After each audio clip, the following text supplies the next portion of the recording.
Folks, hello and welcome to Tavern Chat.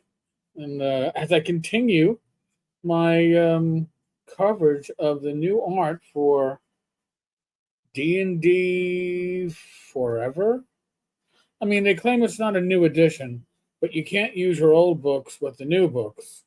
So it's essentially a new edition. But that's a topic for a whole other video. So I got some art to show you and I figured we go over it. Now, this art actually is not bad. It shows an action scene, right? And they're actually, it isn't one of these social scenes where you see them baking scones. That'll come up later. But they were actually in combat. And I don't know what the thing is with characters that have half their head shaved, but there's another character with half their head shaved. And if you look at this, I think the first thing that I notice is that they are changing the default era from what was generally Middle Ages or late Middle Ages to Renaissance to, I don't know what this is now, Victorian.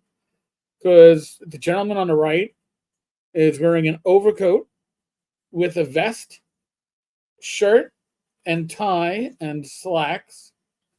I presume elven individual in the combat wheelchair is wielding a pistol.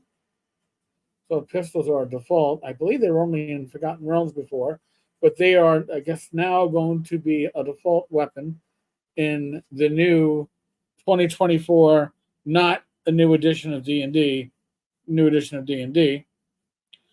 The caster on the left, who I would have said maybe was a cleric, because we already have this caster here. I'm assuming it's a caster in the wheelchair, because they're holding some kind of a pendant. She's got a patch on one eye and apparently no armor. And the individual in the back also apparently has, well, maybe leather armor.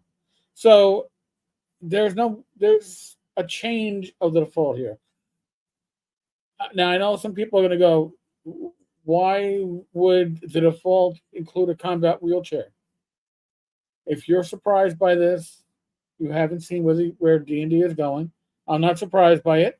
I don't think it's particularly realistic. And I've run games for people in wheelchairs, and nobody's asked me to put them in a wheelchair.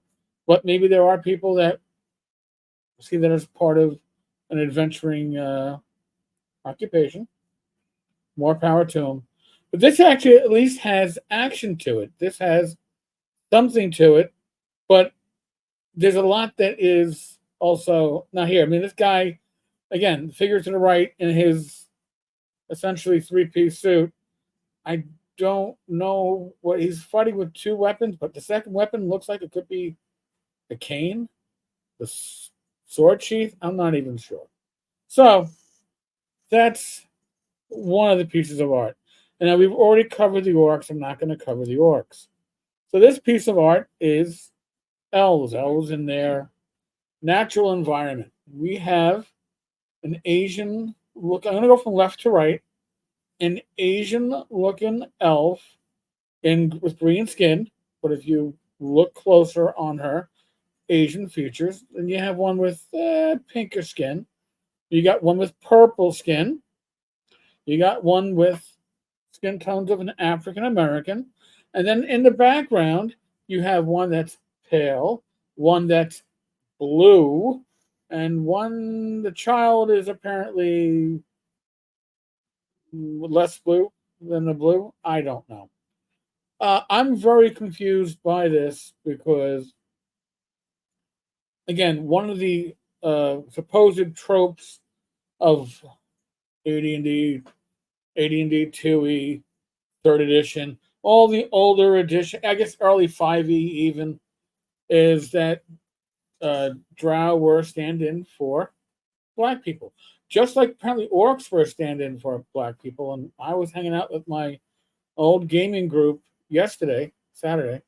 We do this on a yearly basis, and they generally follow what's going on in gaming by watching my videos. And they were like, when did people start referring to orcs as black people? We never did that back in the 80s and 90s. I go, no, we didn't. So that's a new phenomenon.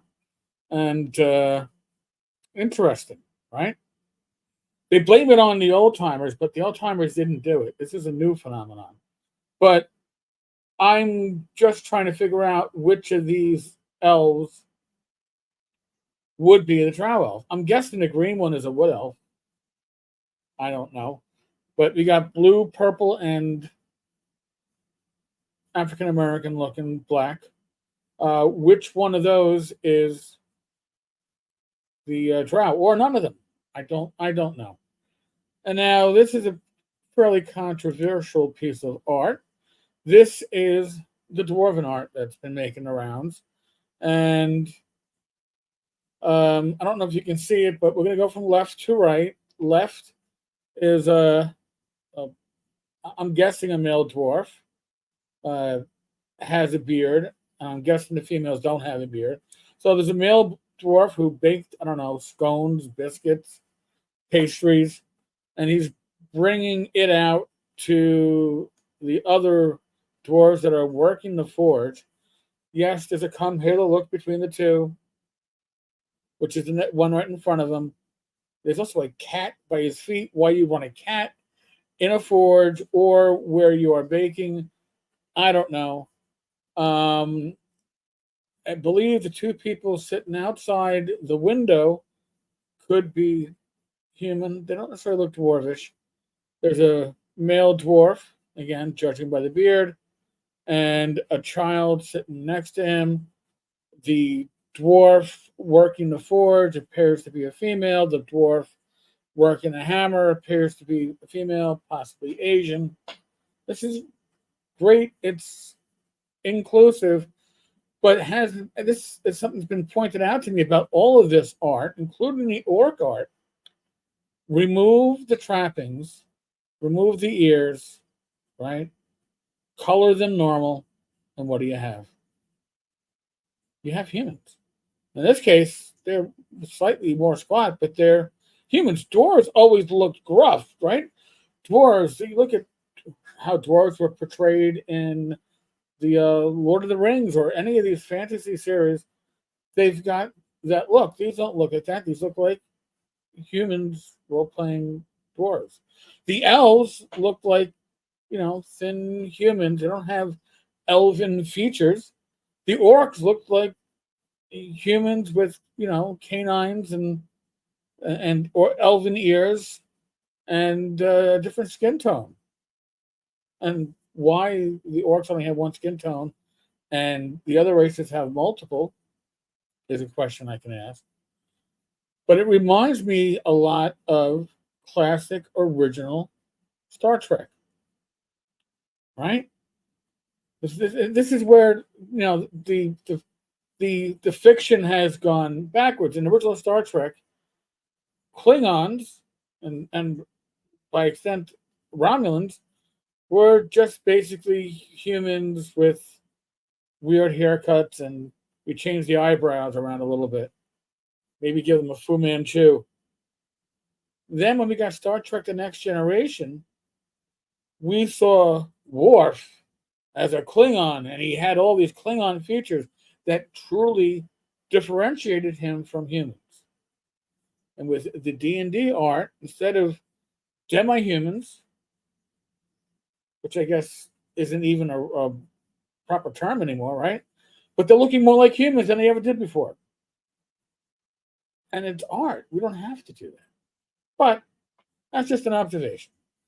I'd like to know what you think. Listen, some of this art is fine as art, but is it appropriate for our game? Well, I should rephrase that. It's not my game, right? It's probably not even your game. Is it the game or a game that is still trying to appeal to the masses, or is it trying to appeal to only a specific audience. And are they aiming it for that specific audience because maybe they feel that specific audience will be more, I don't know, pliable or accepting of gaming via their VTT than people sitting at a table? I don't know. There seems to be less of the idea of D&D being a game about, I don't know, going on quests to defeat evil, and now, I don't know, work in your forge and bake some scones. It isn't too much isn't too far away from the whole idea of being a barista. And maybe that's the point. Maybe that's the point. Folks, let me know what you think. Okay. Where do you think this is going? Why do you think it's going in that direction? I don't know.